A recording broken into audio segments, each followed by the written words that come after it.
How's he feeling in the huddle? Confidence in meetings? You know, he's got Great. the first one. Yeah, no, I think it's amazing how big the first one is for those guys. You know, it's just they kind of just get business as usual right now. I think both those guys, Darius and Anthony, did a great job of practice today, really grinding through. This is our first real Tuesday because last week we had a lot of lead-up time. There's no lead-up, and that's what I just explained to them after practice. This is a real week Tuesday, which means there's an unbelievable sense of urgency because it's over. Tuesday's over. You don't get it back. So they did a great job with that. Is he kind of aware that he's going to be stepping up in class each of these next consecutive weeks? Oh yeah. These guys, these guys all understand football. They got it. But in the same breath, we kind of attack every game the same way. You know what I mean? The good news is, like I said, we played a pretty good football team last week. They're pretty good. You'll see that'll play out. They're pretty good. They're the top end of that conference, which is usually pretty solid. Are you happy that he was able to spread the ball to a bunch of different receivers? Yeah, I mean, because he went through his progressions and did a really good job. He missed a few, and I think he's anxious to hit those. Just a little bit more work, and you hit a few more of those, boy, we're really cooking.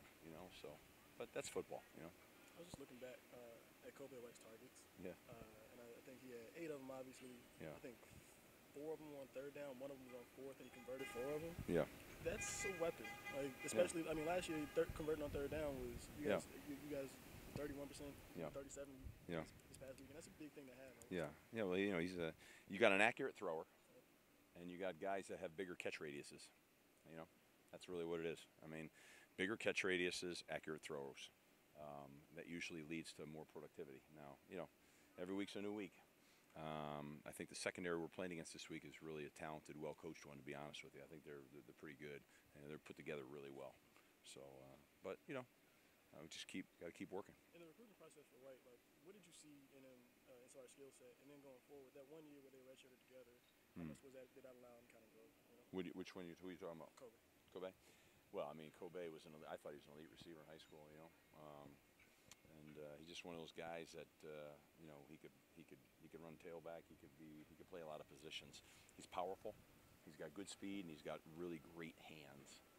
He's a ball stabber. You know what I mean, as opposed to an absorber, and that's what you're looking for. Those guys that can stab the ball.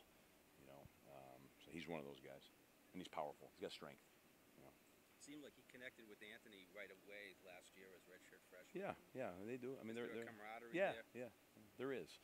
But there is amongst all those guys, those receivers. They got a pretty good thing going on. They finally kind of got like a room. You know what I mean? And what happens is when you have a room, a unit, there becomes some unit pride and unit accountability, and it's kind of cool. And they got it. They got that now. They're working on that, and that's still a work in progress, to be honest. I mean, that room is not an old room. You got a couple guys that have been around a little bit, but it's not like an old room. The oldest guy in there is Charlie. He's an older guy. Yeah. Other than that, those guys are all about the same. Most of them played as true freshmen.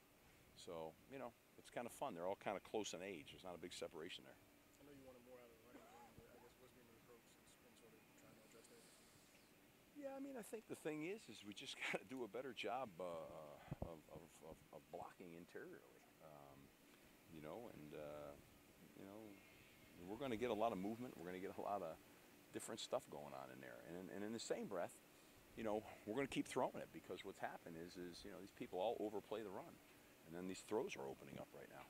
And we're going to keep throwing it and back some of this stuff out of there, so that, that'll open the run game up. It's tough to run it in there when there's, as many hats as there are. And, I think as we establish more balance, I think it'll help our run game a lot. With Harold, there were stretches where he was off the field for a couple of plays, Yeah. and obviously anybody's going to look and say, like, if he's not on the field, now's a good time to go that direction. But I know there's going to be some times where you have him off the field. A lot of times. Right. Here's why. Okay. Our deal is, we needed him in the fourth quarter. When you're a pass rusher, you got to be fresh and ready to roll. So, like Coach Pasquale, they got to roll those guys, and so they're not gonna play. If there's 90 snaps in a game, they're not playing 90 now. Because on third down when you need them, and so you got to have the ability to keep those guys somewhat fresh. So that's by design. That's a plan now. That wasn't like happen chance. Oh, hey, let's get Harold off the field. Hey, we're just gonna no. Now at the end of the game in the fourth quarter when it was on the line, they took all those snaps. But along the way, you're trying to pace this thing. So you got elite pass rushers on third down, and they got some juice. They got to be different. They can't be dead, or then you're just another run of then. In this game, third down's important. Got to get off the field. So that's kind of the philosophy. So we're going to roll him. You're going to see that again. I mean, you're not going to see that guy taking, like I said. I mean, if there's 85, 90 snaps, you won't see him in the 70s. It won't happen.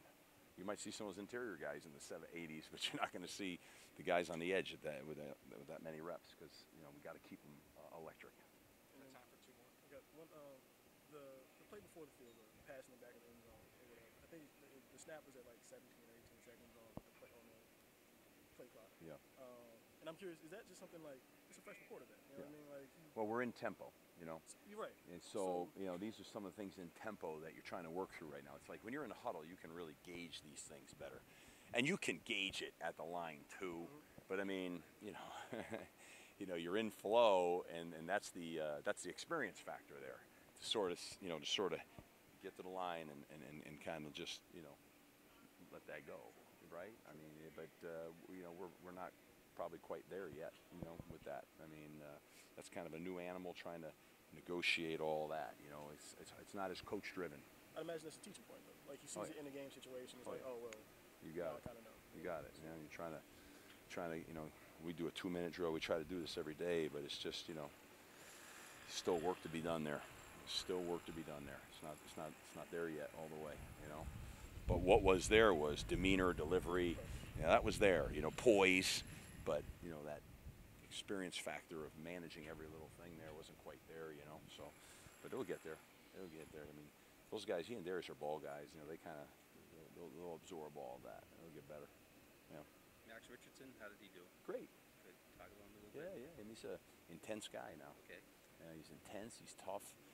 He's one of those guys, like, you tell him exactly how you want it done, he gives it back to you exactly the way you tell him how you want it done. He's very detailed. He's really smart, and but he's a tough son of a gun now. So he did a great job for us. He's an impact guy. Good. All right, guys. Thanks, man.